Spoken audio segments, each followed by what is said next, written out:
जहां माता पिता वहीं स्वर्ग। आज 75 वर्षीय रामकिशन जी अपने कमरे में गुमसुम से बैठे हुए हैं और लगातार बिस्तर पर लेटी अपनी जीवन संगनी आशा को निहारते जा रहे हैं। आशा जी अपने दमे की बीमारी के कारण बेहाल पड़ी थीं। बेबस तो स्वयं को रामकिशन जी भी बहुत ज्यादा महसूस कर रहे थे, किसी बीमारी के कारण नहीं बल्कि अपनों से ही सताए हुए। अपनी डायबिटीज की बीमारी से तो उनकी जंग जारी थी, परंतु अपनों का सामना कैसे करें यह उन्हें समझ नहीं आ रहा था। सोचने लगे कि इस उम्र में जब उन्हें अपने बच्चों की देखभाल की जरूरत है, वहां उन्हें अपनी बीमार पत्नी की देखभाल स्वयं ही करनी पड़ रही है। ऐसा नहीं है कि उम्र के इस पड़ाव पर उनका कोई अपना नहीं है। उनका एक ही बेटा विकास है, जो शादी के 15 साल के बाद उनकी गोद में आया था, और जब तक विकास बड़ा हुआ तब तक वह दोनों काफी बूढ़े हो चुके थे। आशा जी और रामकिशन जी अपने बेटे को सदा पलकों पर बिठा कर रखते थे। उसके मुंह खोलने की देर होती थी कि वह उसकी फरमाइश पूरी कर देते थे। विकास पढ़ाई में शुरू से ही होशियार था। आशा जी ने अपने बेटे की पढ़ाई में दिन रात एक कर दी।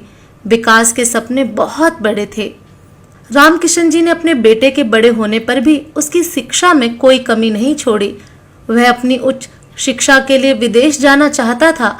उसकी इस फरमाइश को पूरा करने के लिए उन्होंने अपने गांव की जमीन, यहाँ तक कि अपना मकान तक भी बेच दिया और किराए के घर में आ गए। कुल मिलाकर अपने बेटे की परवरिश में ही उन्होंने सब कुछ गंवा दिया। रामकिशन जी सोच रहे थे कि उनका मित्र उन्हें आगाह करता था, रामकिशन कुछ अपने लिए भी बचा कर रख, सब कुछ लुटा रहा है तो बुढ़ापे में क्या करेगा, तो बुढ़ापे में क्या रहेगा तेरे पास। लेकिन उन्होंने कभी अपने मित्र की चेतावनी को तवज्जो नहीं दी। वे हमेशा कहते, मेरा बेटा ही मेरी असली पूंजी है, मेरा अभिमान है जो मुझे कभी झुकने नहीं देगा। ये कहते हुए उनका सीना गर्व से चौड़ा हो जाता। इस बात पर मित्र ने सुझाव देते हुए कहा था कि अगर बेटे को विदेश में पढ़ना ही है तो उसकी पढ़ाई के लिए बैंक से कर्ज ले लो। तूने तो घर भी बेच दिया है और अब जब आगे बुढ़ापे का समय नजदीक आ रहा है, तू तो पूरी तरह से अपने बेटे विकास पर ही निर्भर हो जाएगा। लेकिन रामकिशन जी ने कहा, हम अपने बेटे की पढ़ाई के लिए बैंक से कोई कर्ज नहीं लेंगे। बच्चों को पढ़ाना तो हर माता पिता का फर्ज होता है। अगर बच्चे खुद कर्ज चुकाएंगे तो उन्हें लगेगा कि उनके माता पिता ने उनकी पढ़ाई के लिए कुछ नहीं किया। रामकिशन जी को उस वक्त पूरा भरोसा था कि उनका पुत्र हर हाल में उनकी देखभाल करेगा। उनका बेटा बाकी बच्चों की तरह बिल्कुल भी नहीं है। वह हमेशा कहते, मुझे मेरे बेटे पर पूरा भरोसा है। विदेश से पढ़ाई पूरी करने के बाद विकास अपने देश वापस लौटा। वह भारतीय लड़की से ही शादी करना चाहता था। आशा जी और रामकिशन जी ने उसकी शादी उसकी पसंद की लड़की अनामिका से करवा दी। विकास ने अपना परिवार बसा लिया। आज वह एक मल्टीनेशनल कंपनी में उच्च पद पर आसीन है। अपनी कमाई से उसने एक अच्छा मकान भी खरीद लिया और वही अपने माँ बाबूजी और पत्नी के साथ रहता है। लेकिन वह फिर से विदेश जाना चाहता है और वहीं रहकर अपनी बाकी की जिंदगी बिताना चाहता है। अतीत में खोए रामकिशन जी अचानक अपने बेटे बहू की बातचीत की आवाज से वर्तमान में आ जाते हैं। अनामिका, सारा सामान तो पैक हो गया ना, ध्यान रखना कुछ छूट ना जाए। माँ बाबूजी के गर्म कपड़े जरूर रख देना और खाने के बाद जो दवाई वह खाती हैं वो तो बिल्कुल मत भूलना। अरे विकास, तुम चिंता मत करो, एक एक चीज बड़े ध्यान से रखी है मैंने। और वैसे भी अगर कुछ छूट भी गया हो तो वे लोग वहीं से मंगवा लेंगे और फिर वहां पर बहुत से अन्य लोग भी तो होंगे। कोई चीज चाहिए होगी तो माँ बाबूजी उनसे मांग लेंगे। तुम बिना सिर पैर की चिंता कर रहे हो, उन्हें कोई तकलीफ नहीं होने वाली। अनामिका विकास को चिंतित होते देखकर बोली, ठीक है, हम कल सुबह ही इन्हें छोड़ आएंगे और वैसे भी 10 दिन बाद की तो हमारी फ्लाइट है। उससे पहले हमें घर का फर्नीचर और बाकी का सारा सामान बेचना भी तो है। इस काम को करने के लिए भी तो समय चाहिए। रामकिशन जी अपने कमरे में बैठे बैठे बहू की सारी बातें दिल पर पत्थर रखकर सुनते जा रहे थे। यह बातें सुन सुनकर उनका दिल बैठा जा रहा था। हालांकि अनामिका एक सुगढ़ गृहिणी थी और घर को बहुत अच्छे से संभाल रखा था, लेकिन उसकी नजरों में हर पल उसके बूढ़े सास ससुर खटकते रहते थे। उनके कारण वो हमेशा परेशान रहती थी और कहती, अभी कुछ ही समय तो हुआ है हमारी शादी को, अभी से मुझ पर पूरे घर का बोझ लाद दिया है तुम लोगों ने। दिन रात सास ससुर की सेवा करनी पड़ती है, तुमसे शादी करके तो मेरी तो जिंदगी खराब हो गई। विकास ने उसे समझाने की कोशिश की तो उस पर ही गुस्सा निकाल देती। आपको क्या पता, आप तो दिन भर घर पर नहीं रहते हो ना। थोड़ी थोड़ी देर बाद आपके बाबूजी को चाय चाहिए और आपकी अम्मा को खास तौर पर बना हुआ हल्का फुल्का भोजन। कभी इंसुलिन का इंजेक्शन लगाओ, कभी दवाइयों का ध्यान रखो। मैं तो तंग आ गई हूँ इस जिंदगी से। मेरी अपनी भी कोई जिंदगी है या नहीं? मुझे तो ऐसा लगता है कि मैं तुम्हारी पत्नी बनकर नहीं, तुम्हारी माँ बाबूजी की आया बनकर आई हूँ। इस रोज रोज की बहस से विकास भी परेशान हो चुका था। एक दिन जब अनामिका के मायके में शादी थी और उसे अपने पति विकास के साथ वहां जाना था, अनामिका ने बड़े उत्साह से अपनी ड्रेस खरीदी और शादी में जाने की तैयारी की। लेकिन शादी वाले दिन जैसे ही तैयार होने के लिए ब्यूटी पार्लर जाने लगी तो विकास ने उसे यह कहकर रोक दिया कि पहले बाबूजी और अम्मा के लिए खाना बना दो और उनकी दवाइयां निकाल कर रख दो, फिर चले जाना। लेकिन इतना सारा काम करने के बाद यदि मैं ब्यूटी पार्लर जाऊंगी तो तैयार होकर शादी में किस समय पहुंचेंगे? तब तक तो बहुत देर हो जाएगी। इन सब कामों में 1 घंटा निकल जाएगा। तुम उनके लिए बाहर से खाना ऑर्डर कर दो, तब तक मैं तैयार होती हूँ, अनामिका ने कहा।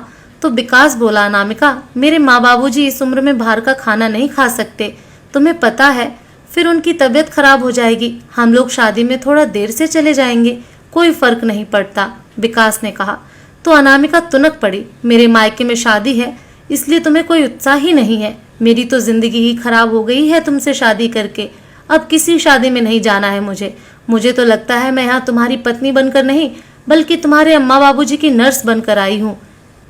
क्या केवल अपने माँ पिताजी की सेवा करवाने के लिए ही मुझसे शादी की थी तुमने? अपनी बहू की यह बातें सुनकर रामकिशन जी और आशा जी को बहुत दुख होता है और वे सोचते हैं कि बुढ़ापे में एक इंसान कितना लाचार हो जाता है कि अपने बच्चों से कुछ नहीं कह पाता है। उस दिन अनामिका सचमुच शादी में नहीं गई और रूठ कर बैठ गई। पूरे घर में सन्नाटा पसरा हुआ था। अनामिका ने खाना भी नहीं बनाया। विकास उसे मनाने लगा लेकिन वह मानने को तैयार ही नहीं थी।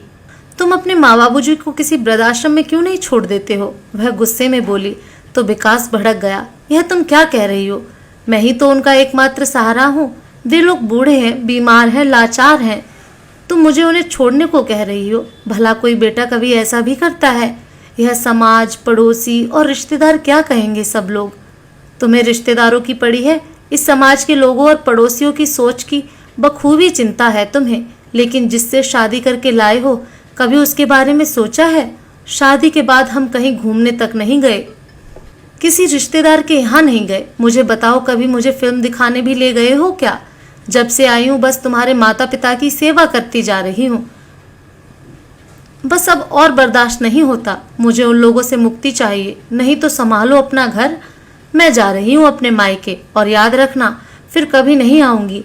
अनामिका की बातें सुनकर विकास चुप हो गया। उससे कुछ कहते नहीं बन पा रहा था। फिर अनामिका बोली, एक काम क्यों नहीं करते? तुम विदेश में नौकरी ढूंढ लो और तुम्हारी नौकरी मिलते ही हम दोनों वहां चले जाएंगे। तब तक हम इन दोनों के लिए भी रहने का दूसरा इंतजाम कर लेते हैं। अनामिका अपने विचार बताते हुए मुस्कुराने लगी। अगले दिन हमेशा की तरह विकास अपने ऑफिस चला गया और जब मेल पर आया मैसेज चेक किया तो उसकी आंखों में चमक आ गई और खुशी से झूम उठा। अनामिका, मेरी विदेश में बहुत अच्छी नौकरी लग गई है। कंपनी वाले बहुत बड़ा पैकेज दे रहे हैं। अब हमारे सारे सपने पूरे हो जाएंगे। फोन पर बात करते हुए विकास ने अनामिका को खुशखबरी दी तो उसका चेहरा खिल उठा। वो ये सोचकर खुश थी कि अब उसे अपने सास ससुर की सेवा करने से मुक्ति मिल जाएगी। अब वो अपना जीवन स्वतंत्रता के साथ जिएगी और जो चाहे करेगी। शाम के समय विकास अपनी नौकरी लगने की खुशी में मिठाई का डिब्बा लेकर आया। जैसे ही अपने माँ बाबूजी के कमरे में गया तो देखा कि पिताजी कमरे में नहीं थे, शायद बाथरूम गए थे और उसकी माँ जोर जोर से खांस रही थी और धीरे से उठकर अपने पास रखे बोतल से गिलास में पानी डालने लगी। थोड़ा पानी उनके गले में गया और बाकी का पानी उनके कपड़ों को भिगो गया। विकास जानता था कि उसकी माँ की उम्र अधिक होने के कारण उसके हाथ पानी पीते वक्त कांप जाते हैं। यह देखकर विकास बोला, माँ, इतनी खांसी आ रही थी तो अनामिका से गर्म पानी मांग लिया होता। आशा जी मन ही मन में सोचने लगी कि पहले ही उसका पारा हम लोगों पर चढ़ा रहता है, अब अगर गर्म पानी भी मांग लेती तो वह तो गुस्से में आग बबूला ही हो जाती। लेकिन बेटा बहू में झगड़ा ना हो, यह सोचकर आशा जी चुप रह गईं। फिर पंखे की तरफ देखते हुए बोली, बेटा कल रात को हम बिल्कुल नहीं सो पाए। यह पंखा बहुत आवाज कर रहा है, न जाने क्या हुआ है। कल तेरे ऑफिस की छुट्टी है ना, कल ही तू पंखे को ठीक करवा देना ताकि हम लोग रात को चैन से सो पाएं। और बेटा मेरी और तेरे बाबूजी की दवाइयाँ भी खत्म हो गई हैं, वह भी ला देना। अपनी माँ की हालत को देखकर विकास परेशान सा हो गया। उसे समझ नहीं आ रहा था कि जो विदेश में नौकरी की खुशखबरी लेकर वो आया था, वो अपनी माँ को कैसे बताए। उसके मुंह से शब्द नहीं निकल पा रहे थे। इतने में अनामिका कमरे में आई और बोली, माँ जी जो दवाइयाँ मंगवानी है 1 महीने की इकट्ठी मंगवा लीजिए, और अब ये पंखा ठीक करवाने की कोई जरूरत नहीं पड़ेगी। बहू की बात सुनकर आशा जी हैरान रह गईं और प्रश्न भरी नजरों से उसकी ओर देखने लगीं। तो बहू बोली, अरे माँ जी इन्होंने आपको बताया नहीं क्या, इनकी विदेश में बहुत अच्छी नौकरी लग गई है। बहू की आवाज सुनकर आशा जी स्तब्ध रह गईं। उधर रामकिशन जी भी कमरे के दरवाजे पर खड़े हुए जड़बत रह गए। उनकी आंखों में खुशी के आंसू भी आ गए और गम के भी। अपने बेटे की प्रगति को देखकर वे दोनों खुश थे, लेकिन उनसे दूर होने का गम भी उन्हें सताने लगा। फिर अपने बेटे को ढेरों आशीर्वाद देने लगे, लेकिन फिर दूसरे ही पल रामकिशन जी बोले, लेकिन बेटा विदेश तो तुम दोनों जा रहे हो ना, हम तो इसी घर में रहने वाले हैं। तो बहू ने ऐसा क्यों कहा कि अब पंखा ठीक करवाने की जरूरत नहीं है। उनकी बात सुनकर आशा जी बोली, अरे आप भी कमाल करते हैं, जब बेटा बहू दोनों विदेश जा रहे हैं तो हम बूढ़े लोगों को क्या यहीं छोड़कर जाएंगे। हमारा बेटा हमारा इकलौता सहारा है, हमें भी तो साथ ही लेकर जाएगा ना। यह बात भी आपको खोलकर समझानी पड़ेगी क्या। इतना सुनते ही विकास के चेहरे के भाव कहीं गायब हो गए। उसके माथे से पसीना छूटने लगा और सामने खड़ी अनामिका उसे आंखों ही आंखों में इशारा करने लगी कि उन्हें वृद्ध आश्रम भेजने के बारे में बताए, लेकिन विकास को अपनी बात कहने के लिए शब्द नहीं मिल पा रहे थे। उधर रामकिशन जी अपने बेटे बहू की चुप्पी देखकर तुरंत समझ गए कि उन दोनों के दिमाग में क्या चल रहा है। वह बाबूजी, मैं ये कह रहा था कि अगर आप दोनों अभी विकास झिझकते हुए अपनी बात कह ही रहा था कि उसकी बात काटते हुए अनामिका बोली, अरे तो इसमें घबराने वाली क्या बात है, साफ साफ बता दीजिए कि इन दोनों को अब वृद्धाश्रम में रहना होगा। यह बात सुनकर आशा जी और रामकिशन जी को एक झटका सा लगा। आशा जी को ऐसा महसूस हुआ कि वह केवल एक बेजान शरीर हैं, उनके अंदर से आत्मा किसी ने निकाल ली हो। उनका मन तो कर रहा था कि वह चीख चीख कर रोएं, लेकिन वो ऐसा करके अपने बेटा बहू के रंग में भंग नहीं डालना चाहती थी। अपनी पत्नी की व्यथा को समझते हुए रामकिशन जी ने उनके कंधे पर हाथ रखकर उन्हें धीरज बंधाया। फिर अपने आंसू छिपाते हुए रुंधे स्वर से अपने बेटे को बोले, अगर विदेश केवल तुम दोनों ही जा रहे हो तो हमें वृद्धाश्रम भेजने की क्या जरूरत है, हम इसी घर में जैसे तैसे रह लेंगे। मैं अभी इतना सक्षम हूँ कि तुम्हारी माँ का ध्यान रख सकूं, लेकिन बाबूजी वहाँ जाने के लिए हमें यह मकान बेचना होगा। विदेश में छोटे से मकान का किराया भी बहुत ज़्यादा होता है, इसलिए इस मकान को बेचकर जो पैसा मिलेगा उस पैसे से हम विदेश में जाकर अपना मकान खरीद लेंगे। लेकिन आप लोग चिंता मत कीजिए, आप लोगों की जिम्मेदारी हमारी है, तो हमने आप लोगों को बहुत अच्छे वृद्धाश्रम में इंतज़ाम कर दिया है, वहाँ आपको किसी भी चीज़ की कोई कमी नहीं होगी। इतना कहकर बेटा बहू उनके कमरे से चले गए। अपने बेटे बहू की बातें आशा जी और रामकिशन जी को अंदर तक झकझोर गईं। रामकिशन जी कहने लगे, अपने माता पिता को वृद्धाश्रम में छोड़कर कितनी अच्छी तरह से जिम्मेदारी निभा रहा है हमारा बेटा। हमारे जीते जी हमसे हमारा ठिकाना ही छीन लिया। विश्वास नहीं हो रहा कि जिस बेटे के लिए हमने सारी जमा पूंजी खर्च कर दी, आज वही बेटा ही हमें बेघर कर रहा है। इस पर आशा जी रोते हुए बोली, ऐसे बेटे से तो हमारी गोद सूनी ही रहती तो ज़्यादा अच्छा था। एक बार, कम से कम एक बार तो कह दिया होता कि माँ बाबूजी आप भी चलो हमारे साथ, बुढ़ापे में आप हमारे साथ ही रहेंगे। लेकिन उसे तो अपना भविष्य बनाना है, फिर चाहे उसके लिए उसे अपने माँ बाप की कुर्बानी ही क्यों ना देनी पड़े। अपने बेटे बहू की बातें सुनकर रामकिशन जी और आशा जी को एहसास हो चुका था कि इस उम्र में भी उनकी बूढ़ी आंखों को बहुत कुछ देखना अभी बाकी है। विकास और अनामिका को विदेश जाने में केवल 10 दिन बाकी थे और अनामिका ने जाने के लिए पैकिंग शुरू कर दी। घर का सामान निकालते हुए अनामिका बोली, माँ जी, यह आपने घर में कितना कबाड़ इकट्ठा करके रखा हुआ है। इतना सामान बेचने में तो बहुत समय लगेगा। यह सुनकर आशा जी बोली, बहू, यह कबाड़ नहीं है, यह मेरी इतने सालों की गृहस्थी का सामान है। एक एक चीज को मैंने बड़े चाव से खरीदा था और संजो कर रखा था, जिसके साथ मेरी यादें जुड़ चुकी हैं। लेकिन आज यह सामान तुम्हारे लिए कबाड़ हो गया है। माँ जी, आप कुछ भी कहिए, लेकिन यह सामान तो मुझे बेचना ही होगा। ऐसा कहकर अनामिका पुरानी रखी सभी चीजों को एक कोने में पटकने लगी। उधर विकास ने भी मकान बेचने पर लगा दिया और 2 ही दिनों में उसे एक अच्छा खरीदार मिल गया। तो उसने अपने माँ बाबूजी को वृद्धाश्रम भेजने की पूरी तैयारी कर ली और अनामिका ने उनका सारा सामान पैक कर दिया। वृद्धाश्रम जाते समय आशा जी दिल में दर्द और पीड़ा लिए घर को निहारती जा रही थीं। उनके आंसू कपोलों तक आ चुके थे। उधर रामकिशन जी सोचने लगे, ऐसी उम्मीद तो हमने अपने बेटे से कभी नहीं की थी, जिसने अपने माँ बाप के बारे में एक पल के लिए भी नहीं सोचा और बेसहारा होने की कगार पर खड़ा कर दिया। क्या बुढ़ापा आने पर इंसान बेकार हो जाता है? जब वह काम करने के काबिल न रहे तो उसे कहीं भी कैसे भी पटक दो, चाहे वह घर का एक खाली कोना हो या वृद्धाश्रम, सड़क हो या मंदिर। क्यों, क्या वो इंसान नहीं? गाड़ी में बैठे हुए वृद्धाश्रम की ओर जाते हुए आशा जी अपने पति के झुर्रियों से भरे चेहरे की ओर देख रही थीं। उनके मन में चलती उथल पुथल और उनके सिसकते हृदय की आवाज केवल आशा जी ही सुन पा रही थीं। इतने में उनकी विचार श्रृंखला को भंग करते हुए विकास ने आवाज दी, माँ बाबूजी, हम वृद्धाश्रम पहुंच चुके हैं।